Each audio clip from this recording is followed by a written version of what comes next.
आज Doubtnut app download करें। Doubtnut पर अपने सभी गणित, रसायन विज्ञान, भौतिक विज्ञान और जीव विज्ञान के डाउट्स का करो सफाया।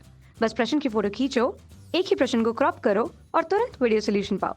अभी डाउनलोड करें।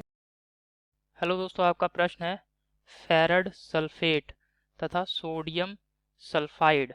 ठीक है दोस्तों, ये सल्फाइड है। सोडियम सल्फाइड के सम मोलर विलयनों की अधिकतम सांद्रता बताइए जब उनके समान आयतन मिलाने पर आयरन सल्फाइड अवक्षेपित ना हो। ठीक है, और आयरन सल्फाइड के लिए दोस्तों हमें KSP का मान दे रखा है 6.3 गुणा 10 की घात -18। चलिए दोस्तों, अब प्रश्न को हल करते हैं। यहाँ पे दोस्तों हमें दे रखा है फेरड सल्फेट है।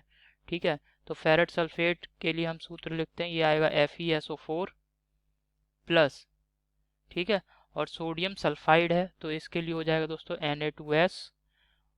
Na2S और इससे दोस्तों प्राप्त हो रहा है हमें FeS अर्थात ferrous sulphide FeS plus sodium sulphate Na2SO4। ये दोस्तों रासायनिक अभिक्रिया है। ये जो हमें प्रश्न दे रखा है इसके अनुसार। अब दोस्तों यहाँ पे हमसे कह रहा है कि सम मोलर विलयनों की सम मोलर अर्थात मैं मान लेता हूँ कि सोडियम सल्फाइड और फेरस जो सल्फेट है फेरस सल्फेट, इन दोनों की जो मोलरता है, क्योंकि यहाँ पे आप देख रहे हैं सम मोलर विलयन है, तो मैं मान लेता हूँ माना FeSO4 ठीक है, और Na2S इन दोनों की जो मोलरता है मोलरता ठीक है, मोलरता समान है क्योंकि सम मोलर दे रखा है वहां पे, तो मैं मान लेता हूँ A मोलर है। ठीक है, A मोलर है। और दोस्तों मान लेते हैं कि इनके जो है B आयतन आयतन जो है वो BmL मिलाया जाता है, दोनों का समान आयतन मिलाया जाता है। तो माना माना BmL मिलाया गया, BmL मिलाते हैं। ठीक है, अब दोस्तों दोनों का जब हम BmL मिलाएंगे तो कुल आयतन जो होगा बिलियन का वो तो 2B हो गया। ठीक है, बिलियन का जो कुल आयतन है वो 2B हो गया क्योंकि दोनों के केवल हमने क्या करे हैं BmL प्रयोग करे हैं। तो दोस्तों यहाँ पे जो है फेरस सल्फेट के विषय में हमसे कह रहा है कि फेरस सल्फेट जो आयरन सल्फेट है आयरन सल्फाइड, ठीक है, आयरन सल्फाइड FeS ये अवक्षेपित ना हो। अगर दोस्तों कोई भी पदार्थ अवक्षेपित नहीं होता है तो उसका विलेयता गुणनफल जो है आयनिक गुणनफल के बराबर हो जाए, मतलब ये जो है या तो बराबर हो जाए विलेयता गुणनफल और आयनिक गुणनफल, या फिर जो है विलेयता गुणनफल का मान आयनिक गुणनफल के मान से अधिक होना चाहिए। ठीक है, तो यहाँ पे हम बराबर वाली जो शर्त है, मतलब विलेयता गुणनफल और आयनिक गुणनफल ये दोनों बराबर हो जाएं, ये वाला शर्त प्रयोग करेंगे क्योंकि दोस्तों हमें जो है बिल्कुल निम्नतम बिंदु पर गणना करनी है। तो दोस्तों यहाँ पे हम मान लेते जो हमें दे रखा है आयरन सल्फाइड, तो Fe+2 ये वियोजित होगा Fe+2 आयन में, और जो सल्फाइड आयन है वो आएगा दोस्तों S-2। और ये अगर अवक्षेप नहीं बना रहा है तो इनका जो विलेयता गुणनफल है ये KSP के बराबर होना चाहिए।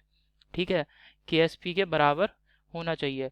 अब दोस्तों Fe+2 आयन जो होगा, ठीक है, इसकी सांद्रता A हमने माना है तो A आ जाएगा, और जो पूरा बिलियन है उसका आयतन 2B है, परंतु जो इसकी हमने आयतन जो भी बिलियन में मिलाया है वो हमने B आयतन मिलाया है। तो दोस्तों यानी इसका जो है A गुणा B जो कुल विलयन है उसमें कितनी सांद्रता है Fe+2 आयनों की, ये आएगी दोस्तों A/2B, और इसका गुणा कर दी दोस्तों हमने, इसका कितना आयतन लिया है FeS का B आयतन। तो कुल जो विलयन है इसमें इसकी सांद्रता Fe+2 आयनों की सांद्रता इस प्रकार लिखेंगे। इसी प्रकार दोस्तों सल्फाइड आयनों की सांद्रता भी होगी क्योंकि FeS जो है उसकी मात्रा जो है नियत है विलयन में, और उसकी मात्रा के ही अनुसार दोस्तों Fe+2 और S-2 विलयन में उपस्थित होंगे। तो इसी प्रकार दोस्तों इसकी सांद्रता मोलरता तो दोस्तों A मोल हमने लिया था Na2S और FeSO4।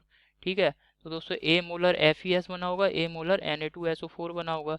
तो दोस्तों A मोलर FeS बना तो अर्थात इसमें ए मोलर Fe+2 और S-2 होंगे। परंतु दोस्तों बिलियन का जो कुल आयतन है वो 2 भी है, और हमने जो भी FeS था इसका केवल आयतन हमने लिया था B, तो इसका जो भी सांद्रता है बिलियन में सल्फाइड आयनों की वो कुछ इस प्रकार आ जाएगी, और ये KsP के बराबर रख दिया हमने। ठीक है दोस्तों, तो अब यहाँ पे हम क्या करेंगे, सभी मान जो हैं वो लगा देंगे। यहाँ पे हमें दे रख ये B से B कट गया, यहाँ पे B से ये B कट गया। ठीक है, सांद्रता A² हो गया यहाँ पे, और ये हो जाएगा 4 गुणा KsP, 4 गुणा KsP। ठीक है, तो 4 गुणा KsP का मान दे रखा है दोस्तों हमें प्रश्न में 6.3 आयरन सल्फाइड के लिए, गुणा 10⁻−18, और ये A² दोस्तों इसका वर्गमूल ले लेंगे। वर्गमूल लेने के बाद हमें सांद्रता ज्ञात हो जाएगी, ये आ जाएगा 5.02 गुणा 10⁻9, 10⁻9 मोलर। ठीक है, ये दोस्तों हमें जो Fe+2 आयनों की सांद्रता है, क्योंकि Fe+2 आयन और सल्फाइड आयन इन दोनों की सांद्रता का मान हमें ज्ञात हो गया है, अर्थात इतनी सांद्रता अगर होगी तो ये FeS जो है वो अवक्षेप नहीं बनाएगा। ठीक है, FeSO4 और Na2S की जो भी मोलरता थी वो हमने A मोलर ले ली है। तो ये दोस्तों हमारे प्रश्न का उत्तर है। आशा करता हूँ आपको समझ में आया होगा। धन्यवाद। कक्षा 6ठी से 12वीं से लेकर नीट, IIT, JEE वो एडवांस के लेवल तक 1 करोड़ से ज्यादा छात्रों का भरोसा। आज ही डाउनलोड करें डाउटनेट ऐप या व्हाट्सएप करें अपने सारे डाउट्स 8400 400 400 पर।